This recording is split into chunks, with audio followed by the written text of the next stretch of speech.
Hello, this is Professor Snyder. Today we will be talking about Centrarchidae, the sunfishes. These are the fish we typically think of as sunfish, like bluegill, pumpkin seed, red breast, green sunfish, but also the crappies, the black and the white crappie, the rock bass, and the black basses, the largemouth bass, and smallmouth bass. Centrarchids are easily identified by their continuous spiny and soft dorsal fins and the fact that they have 3 or more anal spines. Our centrarchids in New York will all have either 3 or 6 anal spines. The natural distribution of Centrarchidae is southeastern North America. We find them throughout the Mississippi Basin, throughout the Atlantic Piedmont region, up to the Canadian Maritime provinces. The only species of centrarchid found outside of this range is the Sacramento perch, which was found in California. But this family has been introduced very broadly around the world. Centrarchids are incredibly valued as sport fish. Many people started their fishing lives by fishing for bluegills and pumpkin seeds, and these continue to be family favorites. The number one most sought after sport fish in the U.S. is the largemouth bass. Many people fish for them regularly recreationally. There are charter industries that are based on largemouth bass. But then again, there are the enormous tournaments with tens or hundreds of thousands of dollars in prize money up for grabs. It is important to notice that without a doubt, the number one most caught fish in the United States is the centrarchid. And if you can't guess, that's the bluegill. Sunfish have limited value in aquaculture. Where we do find them being cultured, they're being cultured as fingerlings for pond stock. Efforts to raise them as food fish are limited because largemouth bass want to feed on bait fish. It's hard to get them to any size on pellets. And also there's many regulatory hurdles which must be overcome. Although it might be hard to imagine, members of the sunfish family have often been a nuisance fish. Largemouth bass have been extensively stocked around the world, and in many of those ecosystems, without having natural ecological checks to their population growth, they have flourished and become major invasive species, much as the way we think of as snakehead in our eastern seaboard states. Another very common nuisance fish, even right here at home, is the green sunfish. This little niche generalist is very adapted to muddy pond conditions and warm waters. It is one of the smaller of our sunfish. It'll start spawning at a very small size, and it's very aggressive. So when these get into ponds, they can often overwhelm the more desirable bluegill or pumpkin seed populations. If you have a fish which you determine to be a sunfish with that continuous spiny and soft dorsal fin, what you're going to see is one of two things. That fish will have either 3 or 6 anal spines. If it has 6 anal spines, you're going to see one of two things. If it has 6 anal spines, it'll either have fewer than 10 dorsal spines, or it will have 10 or more dorsal spines. With 6 anal spines and fewer than 10 dorsal spines, you're in the genus Pomoxis, the crappies. If it has 10 or more dorsal spines, you're in the genus Amblopleiades, the rockbasses. With a sunfish with 3 anal spines, the two things you will see is either a fusiform body or a discoid body. 3 anal spines and a fusiform body put you in the genus Micropterus, the black basses. If it has 3 anal spines and a discoid body, that puts you in the genus Lepomis, the true sunfishes. 6 anal spines and less than 10 dorsal spines. If it has only 5 or 6 dorsal spines, it's the white crappie, Pomoxis annularis. If it has 7 or 8 dorsal spines, it's the black crappie, Pomoxis nigromaculatus. With this difference in dorsal spine counts, if we measure the dorsal fin base and project it forward from the dorsal origin, on white crappies, this length will reach only to the operculum. On black crappies, this length will reach to the eye or cheek.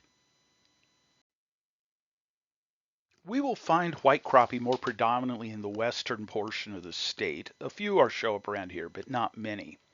The white crappie is a more slender profile fish. I always think of it as being like a broad spearhead shape. Now, beyond the 5 or 6 dorsal spines, its countercoloration will be in more of a consolidated vertical barring on the side. In this photograph of a younger white crappie, if we measure the length of that dorsal fin base and project it forward, you will see that it only reaches to about the operculum. It does have the more spearhead-shaped body, and you can see the dark coloration in vertical bars.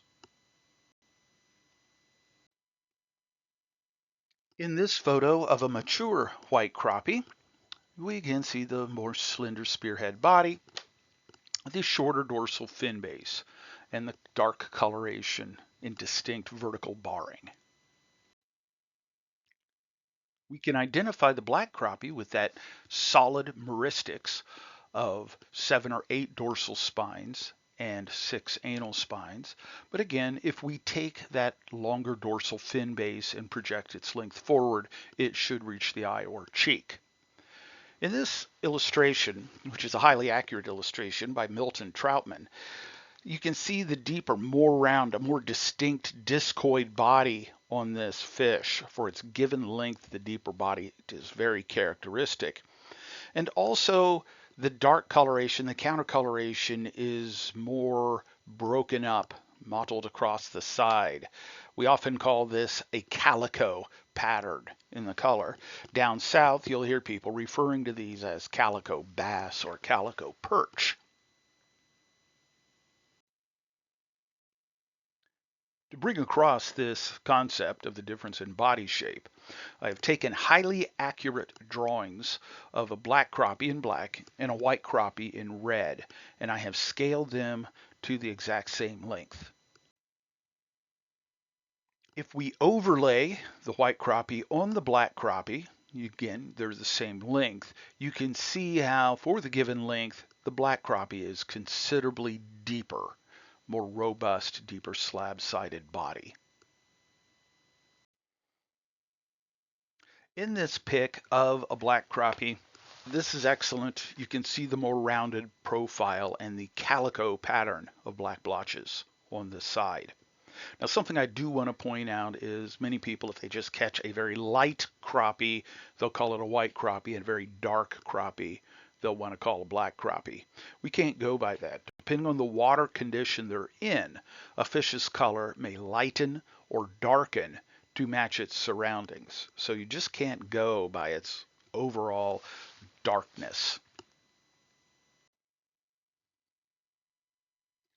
This is an excellent photograph of a black crappie. They have it in conditions where there is bright light above, but enough vegetation around to cast shadow. So under this highly contrasting environment, we get the best, the most deepest countercoloration. So that crappie right there, that condition is what gives the black crappie its name, black crappie. Something that is common amongst many of our sunfishes is something we call sexual dimorphism.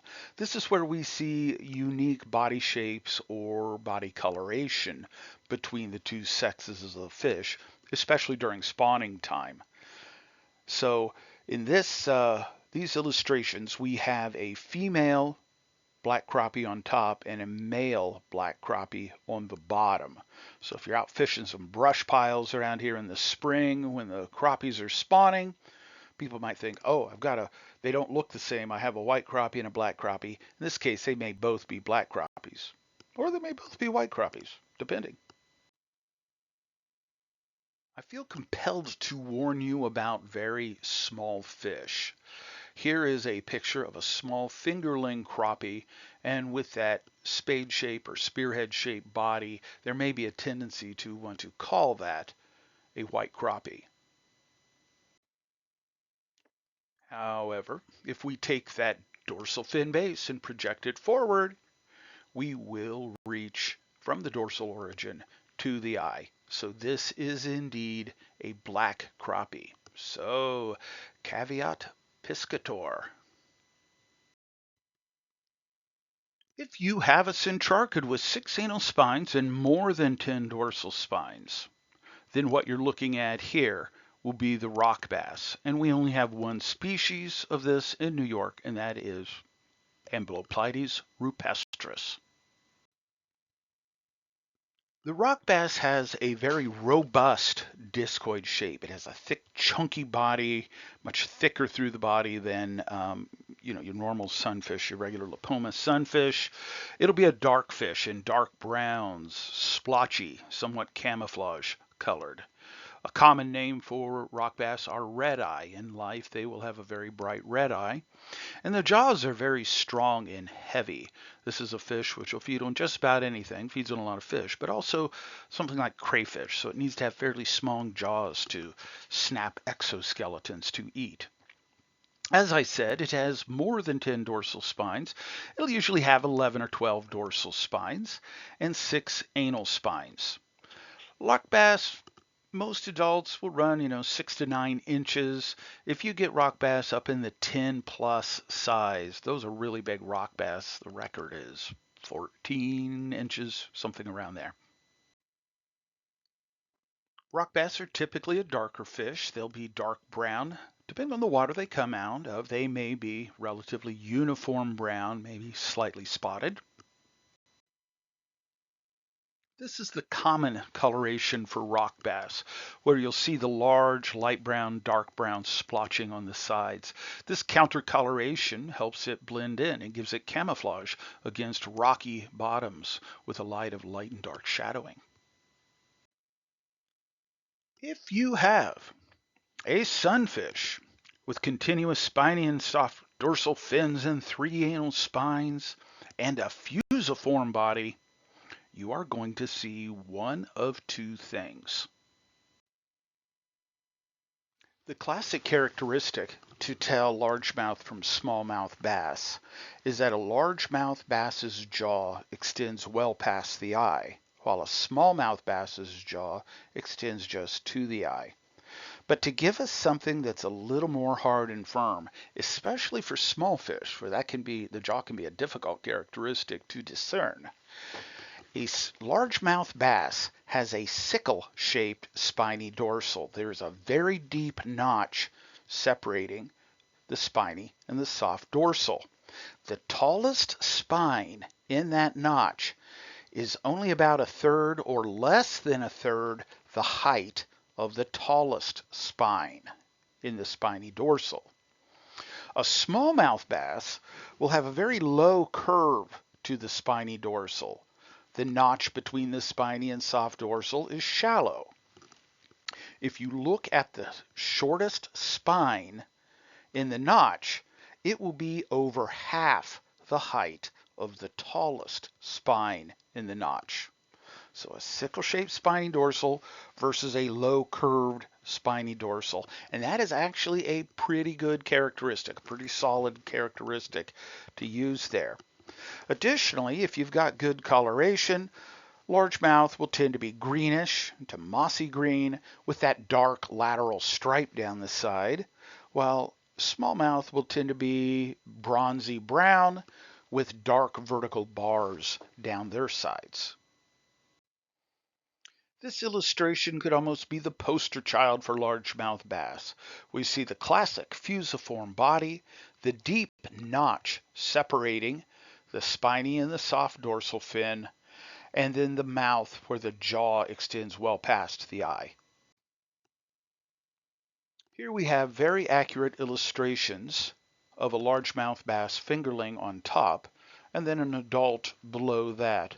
On both, we can see this deep notch separating the spiny dorsal from the soft dorsal, giving us that sickle-shaped spiny dorsal. And then we can see the very distinct lateral stripe down the side. Both fish have fairly large mouths, with only really in the adult will that jaw extend well past the eye.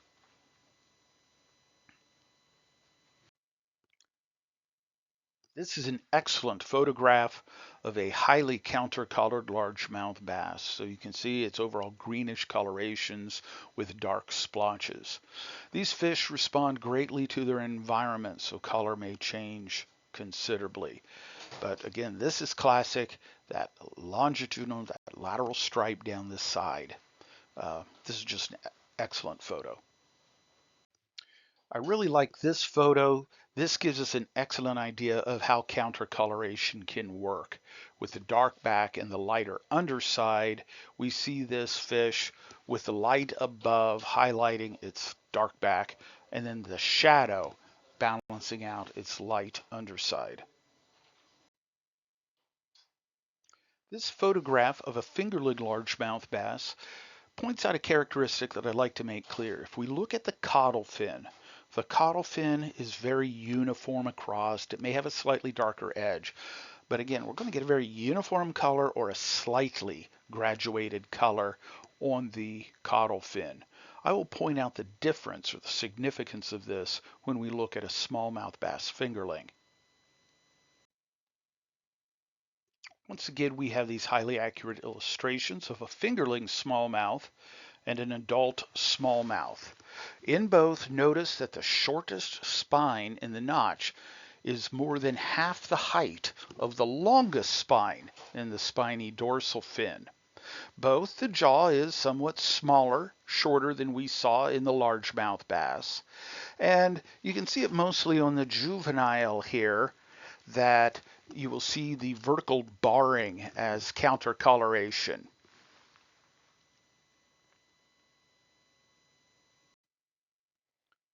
This is a superb photograph of a smallmouth where you can see the body coloration in dark brown and light brown. Remember the similarity. I recognize the similarity here to the coloration that we see on rock bass. Both are cool water fish. Both prefer a more rocky, gravelly substrate to the weedy substrates that we'll see, say, with largemouth. But notice how, again, the countercoloration is more of a vertical bar. In this photograph, we see a younger smallmouth bass. It's still in the browns. It's somewhat lighter color. The vertical barring is not as distinct, but is still present.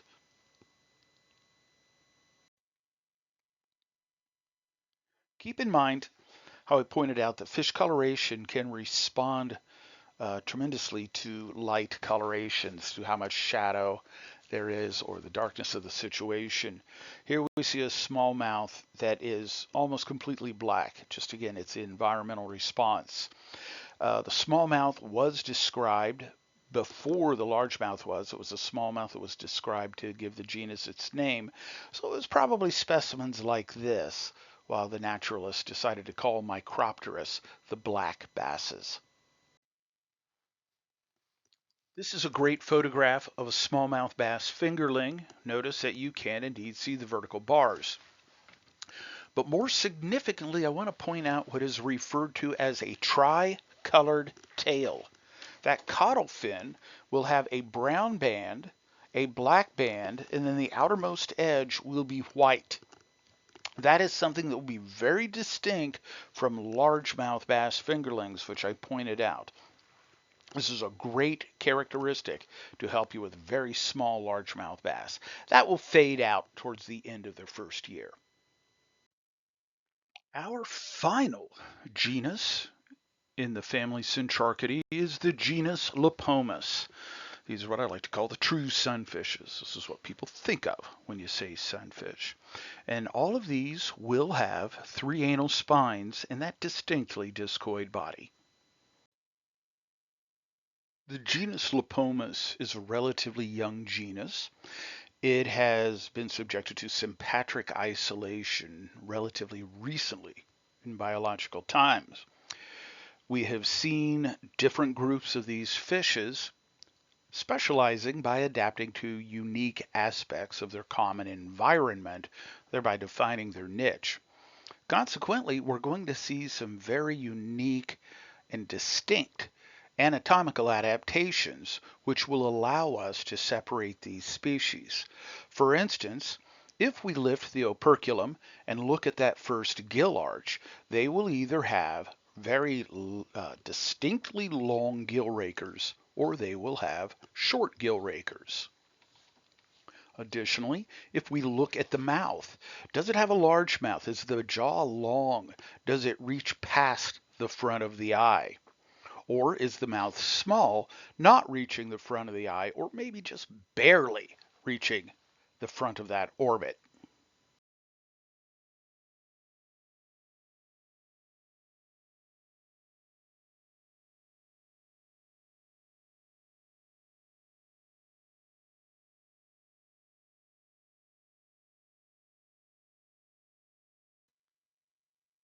Many people will recognize sunfish, lepomids, by their ear flap, this opercle flap.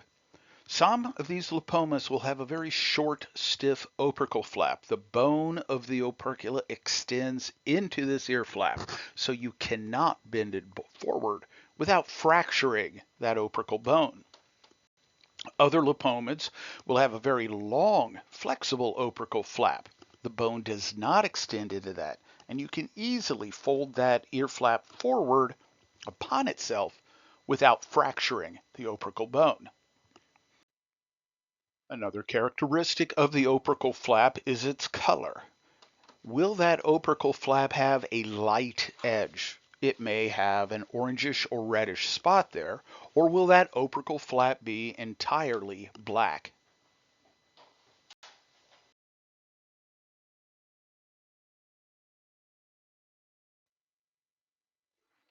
And a final characteristic which will assist us is the pectoral fin. The pectoral fin will either be short and round. If you fold it forward, it will only reach to the opercle or the cheek at the very most.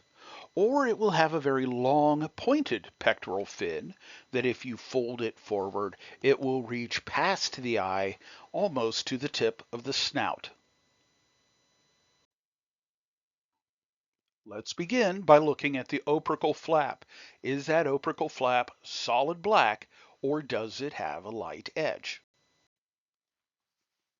If your lepomid has a solid black opercle flap, it's going to be one of two fish. Both of these have a flexible opercle flap, I should point out. One of them will have a long pointed pectoral fin. Its gill rakers will be long and its mouth will be small. This is your bluegill, Lepomis macrochirus.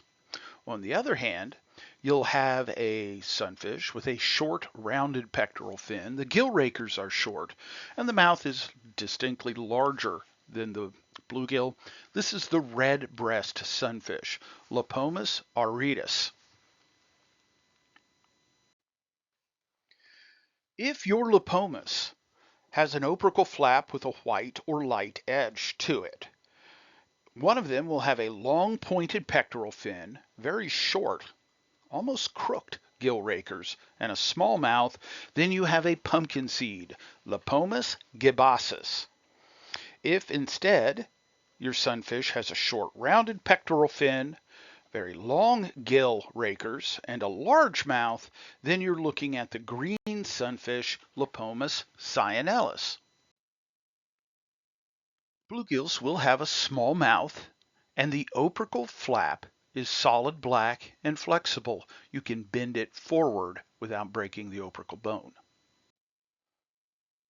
A bluegill's pectoral fin is long and pointed. If you fold it forward, it will reach out to the tip of the snout. And as an added bonus, the soft dorsal of a bluegill is relatively unpigmented, except for this large dark spot which is up in the fin away from the fin base. Mature bluegills can be fairly dark. We typically see them in shades of purple, iridescent black. Some of them are dark reddish or russet chest, vertical barring. This would be a good example of a sexually dimorphic male during spawning season. This is an illustration of a sexually dimorphic female, lighter colors. You can still see the vertical barring. The orangish chest would show up a little more here. This is a really nice looking bluegill. You can see its smallmouth. Its solid black opercle flap, which is longer, it would be flexible, the long pointed pectoral fin, which would reach up to the tip of the snout, and the black spot up in the soft dorsal. The red-breast sunfish is a sunfish that we will find east of the Appalachians, up through the Atlantic Piedmont region. It is found throughout here in New York, but not much further west than we are. Many people probably catch redbreast around here and think they're looking at small bluegills. This fish will have a mouth which is larger than a bluegill. It will reach to the front of the eye. The opercle flap is very, very long and solid black. It is flexible. You could fold it easily without breaking the opercle bone. The pectoral fin of the red-breast sunfish is short and rounded. If you fold it forward, it will only reach just to the cheek, not coming close to the mouth. I'd also like to point out that the soft dorsal of the red-breast sunfish is somewhat dusky. There is no dark spot or any spotting at all in that. It would be a uniform, lightly pigmented soft dorsal fin. Overall, the redbreast has a very bluegillish look to it. And again, probably people catch these and think they just have a small bluegill. They don't get as large as bluegills. So take note of the longer ear flap, an very long ear flap, large mouth, short round pectoral, that dusky soft dorsal that you get on there. But overall, the sort of purplish color with the orangish breast will tend to make people think bluegill. In spawning season, when they're in full spawning color, people might think they're seeing a bluegill pumpkin seed hybrid. But this is a unique fish. Use that combination of mouth, opercle flap, pectoral fin, and the absence of a spot or spotting in the soft dorsal.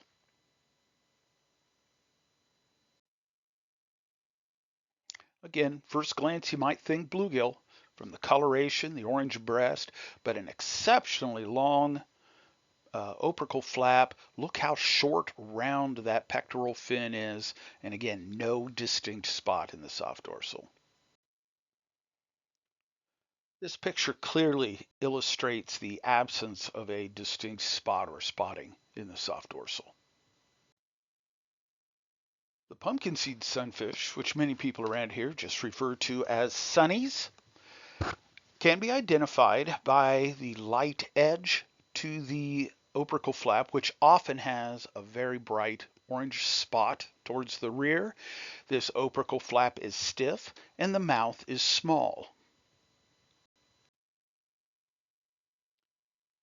The pectoral fin of the pumpkin seed is very long and pointed. Fold it forward and it will reach to the tip of the snout. And the soft dorsal fin is heavily spotted. Rows of spots, many, many small spots. This is a fairly good illustration of a pumpkin seed. You can see the small mouth, the opercle flap with the light edge and the orange spot. We see spots in the soft dorsal. My biggest complaint about this illustration is the pectoral fin. It should be much more pointed and longer than what they show here. Here we have a pretty decent photo of a pumpkin seed. You can see the opercle flap with its white edge, orange spot, the long pointed pectoral fin, small mouth, and the spots in the soft dorsal. And here we have a photograph of a pumpkin seed in breeding coloration. Really brilliant fish. The orange of the chest stands up. Get orange spots on it. These beautiful, beautiful fish.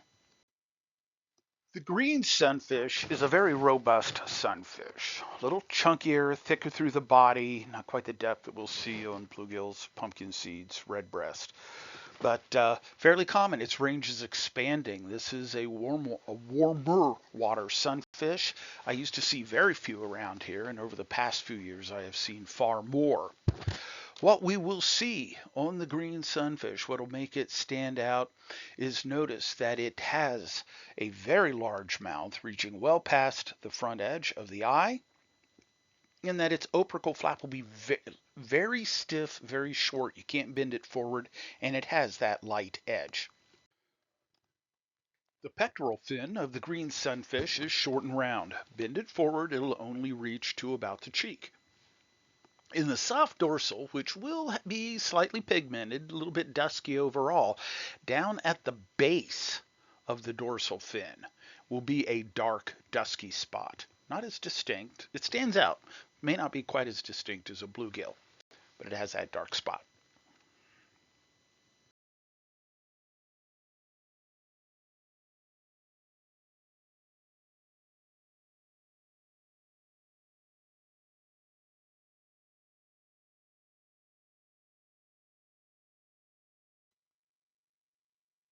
Wonderful photo of a green sunfish here. Notice its large mouth, the very short opercle flap with a light edge, the short pectoral fin, and that dusky spot down at the base of the soft dorsal.